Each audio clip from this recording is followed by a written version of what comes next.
Hello everyone, welcome to the decks of the weekend. Here in front of me, I have the deck that my friend Marco Vassallo won the mocks with. That's a huge achievement. True hero, he's a streamer from Italy. I am going with him in a few days to Valencia together, and so I had the pleasure to, chat with him, test with him and he decided to play this deck. Everyone was like, "Are you sure to play this deck? This deck, it's not something that." It's kind of a wild choice. He played it. Most of his win is on the back of the vintage cube, which he 3-0'd with blue green.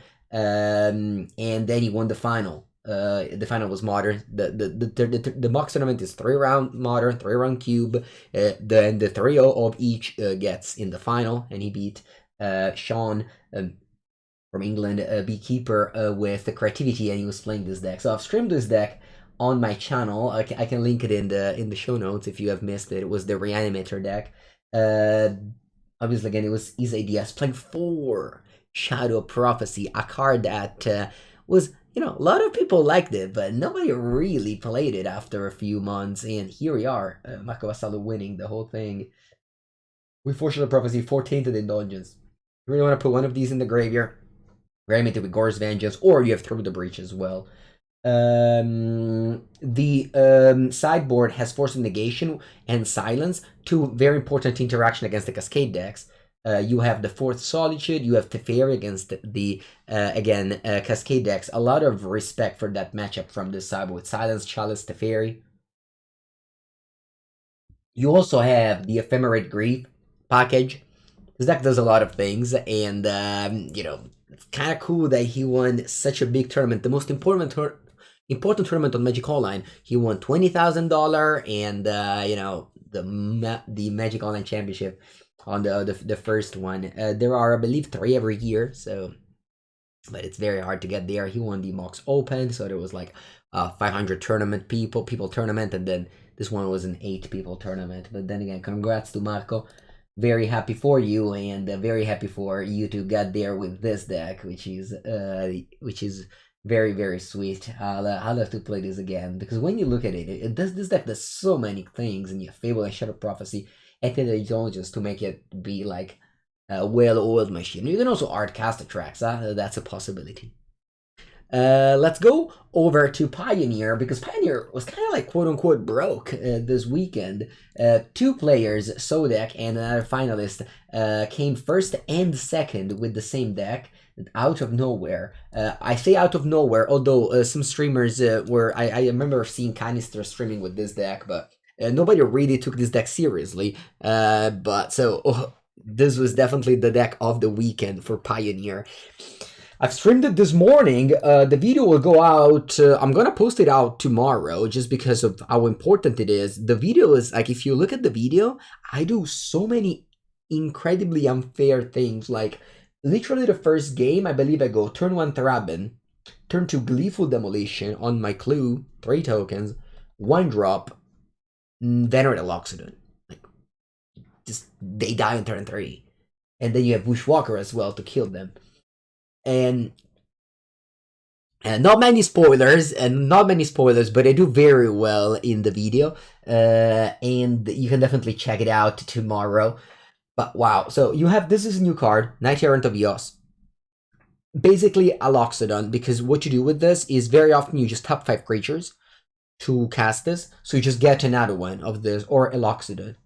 And you also have Resolute Reinforcement, which is basically the same as Forbidden Friendship, with the difference that Forbidden Friendship has haste.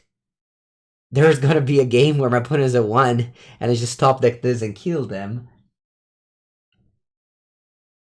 Although, this isn't the format has been broken, never gonna be fixed. This is the format was broken, but, now the metagame will adapt. How do you adapt? Well, we might have sweepers like, I don't know, Blazing Volley, Brother Zudand. I played against Kverk, the 4-mana 3/2 that gives my creatures -1/-1. There's ways, of course, but this is a very powerful deck that if you play Blue-Eye Control top lane, you might just be dead. Or if you play Lotus Field, which I played against it, they were too slow for this deck, so Also, against Greasefang, you have Raining Volley, Torment Script, Invasion of Gabakan, also known as Invasion of Copacabana. It's very good too. This card has Spike to like 15 tickets on Magic Online from like 1. It's basically a spellbinder for 2 mana, and when you attack it and flip it, it's huge. Like it pumps all your things. It's very good, the backside of this card. So I believe this deck to be the real deal. Definitely, I'll keep it in my mind for Valencia. I'll play Valencia LMS in a few days.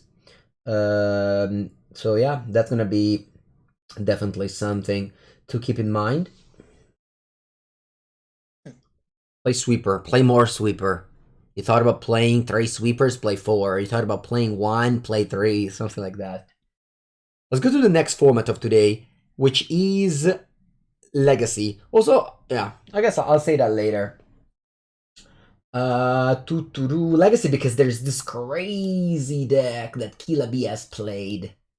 And this guy, for those if you've never heard of him, Kila B, he's like, they play all the craziest combo. They invented the Riddlesmith Containment Construct deck. And now, check this out. Alright, let's unpack what I have. Let's start with this. Rune Horde Alkite. If it's in the graveyard, you exile it, and you have Wheel of Fortune. And then you have Wheel of Misfortune. This is long. You might have seen this in Cube. You basically choose a number. You and your opponent choose a number. The one that chose the highest number takes damage and wheels. The other one does nothing. So, if you really want to wheel, you pay a lot of life. And check this out. You have Intervention Pack. This combo is something incredible. You play Wheel of Misfortune, and you play Intervention Pact on the wheel, and that's a combo. Like, I've never seen this before. He just did the thing that these 2 cards were together forever. You just choose 1,000, 1,000,000, and you gain 1,000,000 life, and you Wheel of Fortune. And your opponent, of course, you can counter, but you can't raise this because they will take damage from wheel. The Intervention Pact only prevents you. So this is a 2 cards combo that I never know it existed before. What else do we have? With Dream Salvage, you draw a card, you put no number of cards you put in discard to this, because they will discard a lot of cards. Because this is a Wheel of Fortune. No, actually, sorry. The Runner on Hellkite makes your opponent discard their hand. And then you also have Waste Not to win with. You have Hopebreacher, and Echo Vions, of course, has Lionside Diamond. You also Mycosynth Gardens to copy the Lionside Diamond as well. Yeah, that's so much stuff. But then again, incredible. The top 4 lost to Reanimator, which won the challenge. Let's talk about also the other formats, because I think that this weekend I can talk about more formats, since I played the Pauper Challenge on Saturday and the Vintage Challenge on Sunday. I didn't choose this as my main 3 decks, because those are not my... I think that, these 3 decks are cooler, but I played a very cool deck in Pauper as well, which is Naya Gates. I actually made some changes since then. But I played this deck, and I finished 9th place. Unfortunately, my tiebreakers lost in the last round. I went 4-2. Not the best record, of course, but still. So, in my list, I used to play the +2/+2, what's it called? Armadillo Cloak. Here, I just have 2 more Dawnbringer Cleric, but basically, like, that's the same. And this deck relies on Gatekeeper Vine to tutor up a Basilisk Gate. And then you pump your Guardian of the Guild pack. That's how I beat most of my opponents. You have Ceruli Gatekeepers, Sacred Cat, Dawnbringer Cleric to just gain life against Mono Red. You have a lot of removal spells.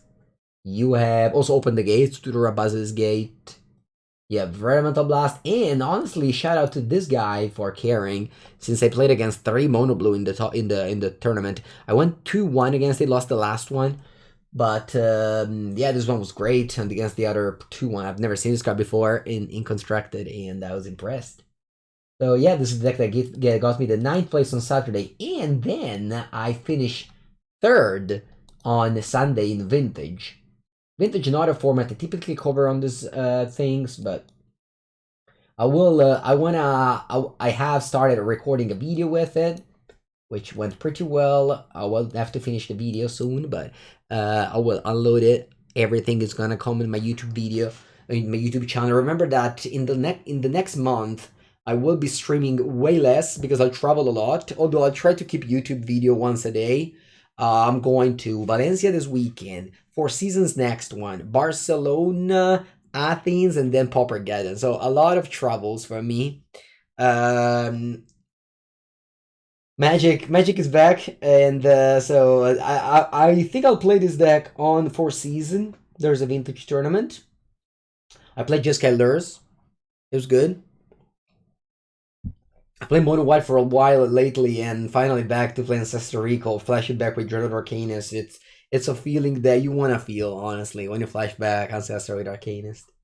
Ragavan, yeah. I mean, this is a fair deck in modern, in vintage, and you have Forces, Power Blast, Fluster, etc. But this is a fair deck, and you have Lavinia, which is a huge in vintage. Definitely one of the only ways to play a fair deck is by stopping your opponent to do unfair things with like Force Negation, Collector Oof, and such. Alright, I hope this was enough. I covered a lot of different formats today, basically all of them, all of the formats I play. I hope you enjoyed, like, subscribe, and stay here, because every day I have a different video. You can watch the deck tech at the beginning, you can watch 1 or 2 match, but I usually put out 4 or 5 matches of a league every time. And yeah, also, if you want to support, remember to shop from TCG Pro by using the affiliate link, which is like if you go in the comments, you'll find links of decks. If you click on that link, and then you can shop from that link on TCG Pro, it will track my code. And that's it. Thank you all for listening, and I'll see you tomorrow.